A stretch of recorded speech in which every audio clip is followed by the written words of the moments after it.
Great Debaters Contest is brought to you by Safaricom M-Pesa.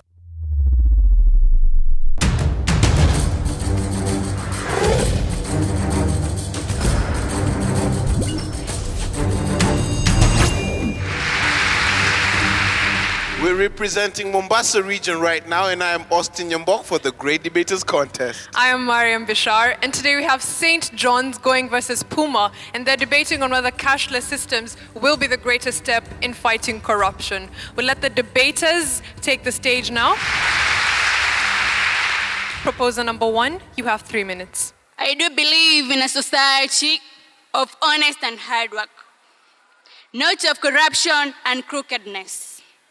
I believe in a society of openness and straightforwardness, not of hypocrisy and double dealing. I personally believe in a society where opportunities are given to all the people, not to the chosen few.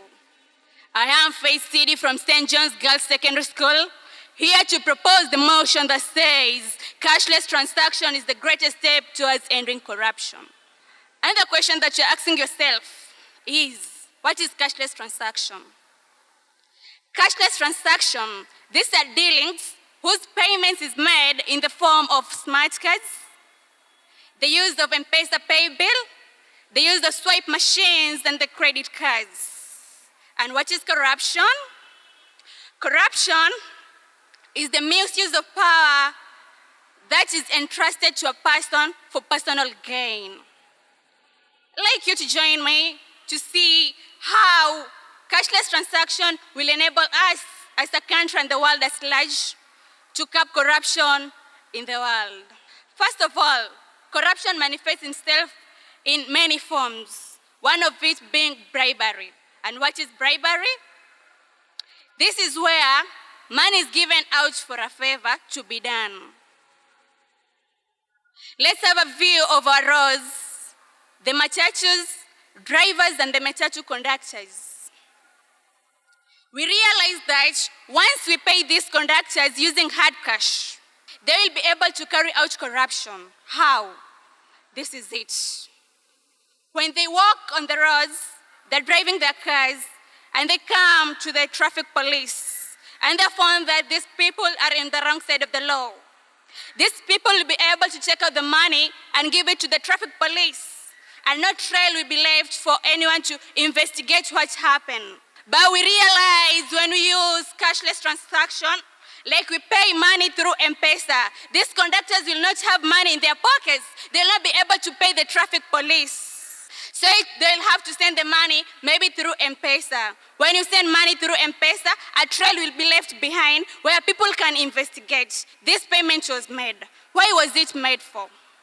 And when this traffic police is not able to account for his deeds, it will be able to be deducted that this person conducted corruption. And this person will be brought forward to the law so that he can face the consequences of his acts. Still on the roads, citing Simon Kimutai, the chairman of Heads Association of Matatu Owners, say that when corruption, 30% of the money that people collect in the roads do not benefit the people because it does not go to the owners, and this money is likely to be used in bribery. I'd like you all to consider this. Cashless transaction is the way forward. Thank you. Opposition, you have 3 minutes for your opening statements. Cashless transaction will be the greatest step towards ending corruption. First question we should be asking is that, what's cashless transaction? Cashless transaction is functioning without using coins or banknotes, or instead using bank coins for money transaction, but instead using credit cards or electronic transfer funds. What is corruption? Corruption is dishonesty or fraudulent conduct by those in power, typically involving corruption. I strongly oppose that cashless transaction will reduce corruption in our country. Let's just take an example of a machine known as schemers. What are schemers? Schemers is a device that steals credit cards information when the card is stripped through them. This can happen in store or restaurant when a card is not of the owner's view. and frequently the card information is then sold online to a criminal community. So I strongly oppose that the introduction of cashless transaction in the form of credit cards can reduce corruption. Let's take an example in our country, the Anglo-leasing scandal. This started when Kenyan government wanted to replace passport printing system in year 1997. This was so easy. Firstly, sophisticated passport equipment system was sorted from France, and foreseen science laboratory for the police was sorted from Britain. The transaction was originally quoted at 60 million euros from a French firm, but was awarded to a British firm, Anglo-leasing Finance, at 30 million euros. That was majorly through the credit cards and information in computers. It was not through cash. And you can see, even if you introduce cashless transaction, corruption will still go on. The second thing is about botnet. What is a botnet? A network of soft micro-booster bots that automatically spreads malware. Through computer, one can interchange figures and give you a wrong figure which you not deserve. Example is in 2012, the NHIF scandal. A doctor was able to interchange an NHIF card of an outpatient in a particular hospital. That indeed was an outcome of corruption. I truly oppose that cashless transaction can lead to eradication of corruption. Another point to add is that corruption is solved by introduction of policies and good leadership and not cashless transaction. Thank you. We'll now hear cross-examinations. Proposers, you have 3 minutes. Okay, thank you very much. Michelle Goren, St. John's Girls Secondary School. I'm here to propose the motion that says, cashless transaction will be the greatest step towards ending corruption. When I go to the field of business, there's this thing called inflation. Inflation is the rising of prices beyond limit. Services and goods, you can go to a certain shop and people sell for you goods, as in they add a certain amount of money on top of it. And this amount of money is not legal. They just put it in their pocket. This is a form of corruption. But if you use cashless transaction, this transaction will be recorded electronically. And this person will be able to be tracked by the police. And now, such dealings in the society can be fully eliminated. Another point is about money laundering. This is where a person can just come up with a lie, like, okay, I want people to donate for me in aid of something like felt needs such as treatment and education. People will contribute. Later on, if this person comes to be known that he had lied about the whole issue, cashless transaction will be efficient because every money that this person had collected from the people can be traced back, can be returned back to the owners, and such evil dealings in the society can be traced, and this person can be taken to the court, and these people will be fully eliminated from the society. Many people in Kenya live below the poverty levels. If these evil dealings in the society continue to thrive in more and more, these people will be fully disadvantaged, and this will bring a lot of poverty in the society. This is opposed to the use of hard cash, where no transaction will be recorded electronically, and no trace or nothing can detect that this person lied or this person took money from people, and these evil dealings will just continue in the society. So I strongly propose the motion that says cashless transaction is the greatest step towards ending corruption. Thank you. Opposition, you have 3 minutes for rebuttal. JP Morgan is one of the largest USA and most powerful banks, which is almost 300,000 times the size of smaller banks combined. The top 4 US banks control 60% of banking deposit. Research says that these banks are owned and controlled by the government policies. So, if there are other minor people who want to access the services of these banks, then they will have to settle several dealings. If the product they want to service is not preferable to the bank. And as my fellow opponent said here, overpricing. In the overpricing of goods, the price is determined by many factors, and not only the price, not only the cashless transaction is going to deal in it. I wouldn't be so sure that monopoly technology power cannot be manipulated. I am inclined to play the devil's advocate, bringing up the point that going cashless will give the government never seen before levels of access and power over citizens' transactions. There is no saying that such power will not be misused. For example, what if a poor farmer is denied access to transaction based on powerful personal opinion? I can easily imagine this scenario where the upper hand, the person who has the higher ranking, he opposes what the poor farmer has. And for the poor farmer to join into the business and be allowed to transact, then he is told to give some bribery so that he can join into the business. The cashless transaction, which is taking us towards the banking depositing process, is making the poorer population to have a very high rate of paying unexpected costs for them to access the banking services. In the US, if one uses liquid cash to handle a transaction of more than 10,000 US dollars, then he is categorized to be suspicious. That means that that person has money. A group that needs monitoring.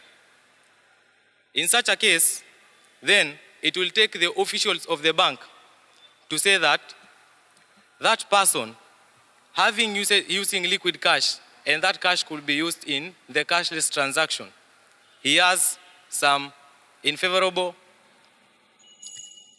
opportunities, and he is told to pay a bribe so that his position can be held in the bank. Thank you.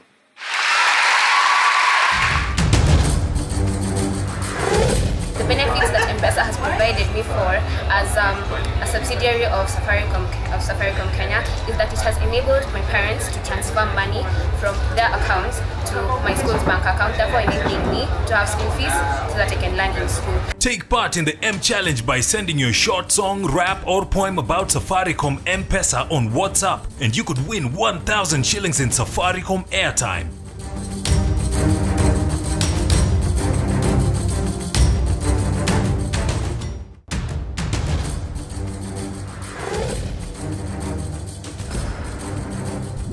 The audience has posed questions to the two teams on stage. They will be responding. The proposers have been asked, isn't accessing people's financial records an invasion of their privacy? And of course, the opposition have been asked, if cashless systems don't fight corruption, what other solutions do they offer to this problem? We'll have them respond.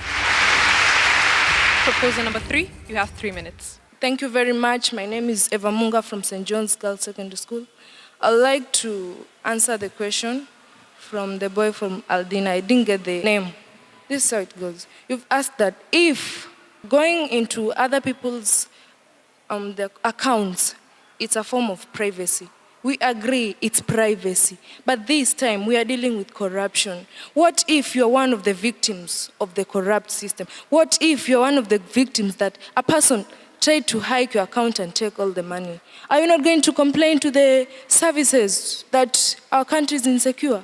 You will. You'll complain. That's why we are not saying that corruption, cashless transactions are going to end all the corruption or the corrupt deeds in Kenya. No, we are trying to point out that cashless transactions, if they are tried to be implemented in Kenya, they're going to be of importance in our country. Thank you. Cashless transactions, we all know that it's a way that you're using you're not using hard cash.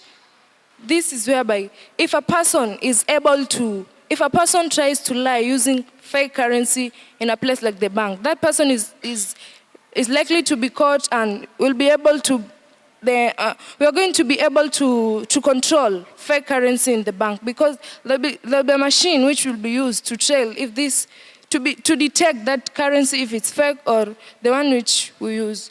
I'm going to talk about India. If India is trying to implement this form of cashless transaction, India is trying to implement. Nigeria is also going for it. Why not us Kenyans? And we also know that Kenya is a really corrupt nation, whereby if we use cashless transaction, we are going to at least curb the corrupt deeds which we are able to do. This has already begun in Nairobi, Ngong. The matatu system and the bus, they're using cashless transaction. They're using Abiria cards to pay. And this has really caused a lot of resistance in those people, because they know that it's going to affect their income. They are against it because they know that it's going to affect their income. So if we are going to resist any change in Kenya, how are we going to thrive, even in corruption, whereby we know that it exists in Kenya, and we know that if we continue this way, we are not going to move ahead? How are we going to curb corruption if we can state that it's expensive or cashless transaction, like how my fellow opponent has said? I said that in the banks, we have high rates of what if you want to contact your account, that it is expensive. That expense which is given there pays for the advantage which is going to be in you. Thank you. Opposition, you have 3 minutes to respond. That's a sigh of relief.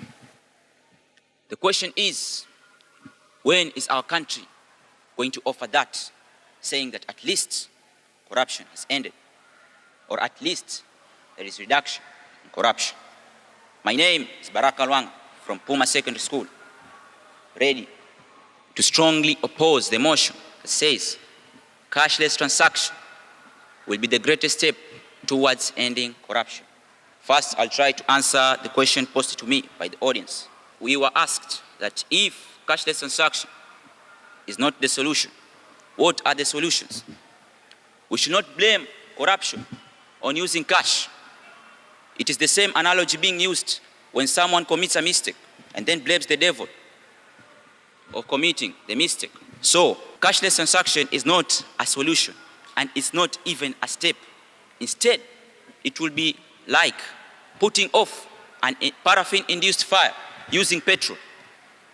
Instead of solving something, we are introducing another kind of corruption. On adding, cashless transaction will lead to the acceleration of cyber fraud. What is cyber fraud? This is a type of fraud whereby one hacks into a person's online account and withdraws money from there. And putting in place that this cashless transaction is a system, is a whole bunch of systems, and it is made by human beings. It is probably possible that one can manipulate the system in order to hide a transaction that may have been illegal. Another thing I'm going to talk about is mistreatment of people using the banking systems by the banks. This will be another chance of mistreating the people using the banking systems, in which way the banks can align with people in power so that they overcharge or take some charges that are not required during the transactions. Another thing, we should also take into consideration that cash is not a cause of corruption, but cases like greediness and the need to get something faster are also causes of corruption. And therefore, when we say that we introduce cashless transaction as a method or as a step to ending corruption, we will be cheating ourselves. And that is only applicable in fairy tales.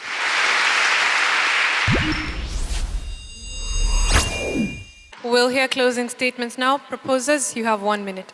We must weed out corruption and build up a strong system of justice that the people can trust.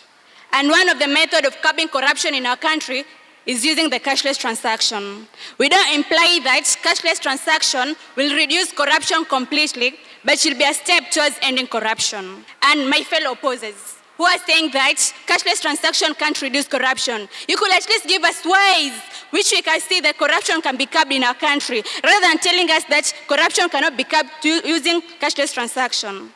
In my humble opinion, I do believe that cashless transaction can help, because if India has gone for it, it has already begun in Nairobi. I do believe that that technology used in curbing corruption through cashless transaction, it can be the same technology that can be used to track those people who hike others' accounts. Thank you.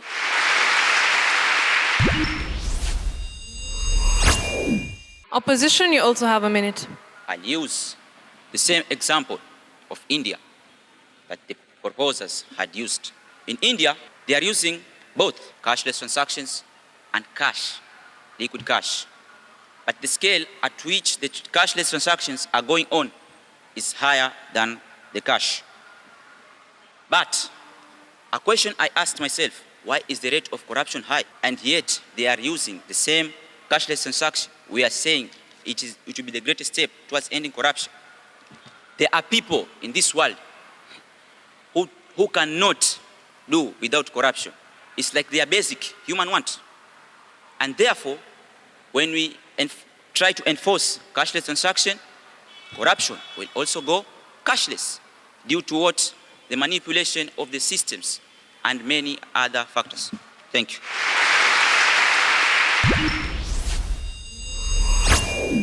St. John's, I wanted you to be very furious of how, cash transactions has been one of the greatest element, and show us very examples that exist that have been there. I know you tried to mention a few of cases where we have had the use of the Abiria card and others, and they were trying to come out. But my question was, did you base these particular facts with the reports that exist, with the facts that are there? For example, if you said, because of the use of these particular cards, for example, corruption through the cash transactions, corruption that was there has reduced from maybe this percentage to this. That brings a better argument, all right? So don't generalize your facts by just giving some general comments, all right? All the best. To Puma Secondary, you begin well, because you talk about the fact that corruption is not fought just by not having cashless transactions, but by good leadership. And after that beginning, Paul, the rest are not able to follow through. I think for Tony, you read too much. And as a debater, one of the things that you want to focus on or you want to use to your advantage is eye contact. This is public speaking. You're not reading. So you need to know your points and don't dwell on reading too much, because then you disconnect from your audience. Barek, after you sit down, I ask myself that you bring out other things that fuel corruption. But what do you suggest as a step towards ending that corruption? If it is not cashless transactions, then what is it that would actually help, end corruption in a country such as this? And that, for me, was the missing link.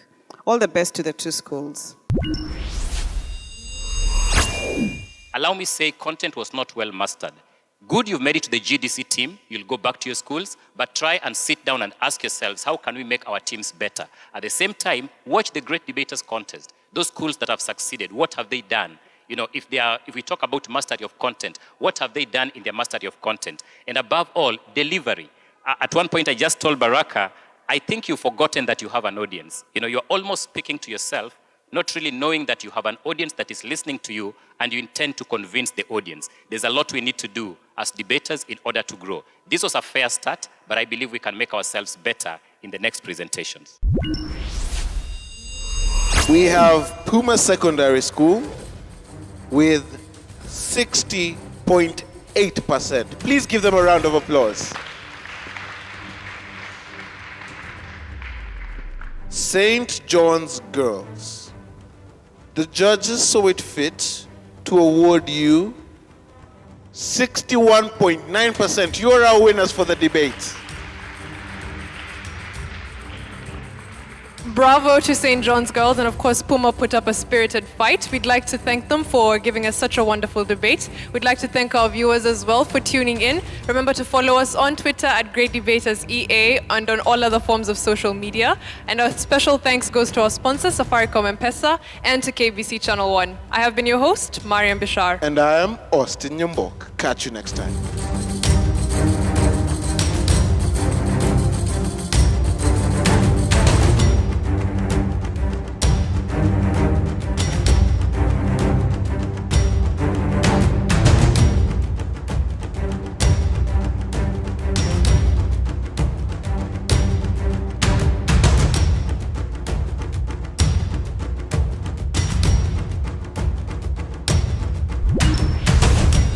The Great Debaters Contest was brought to you by Safaricom M-Pesa.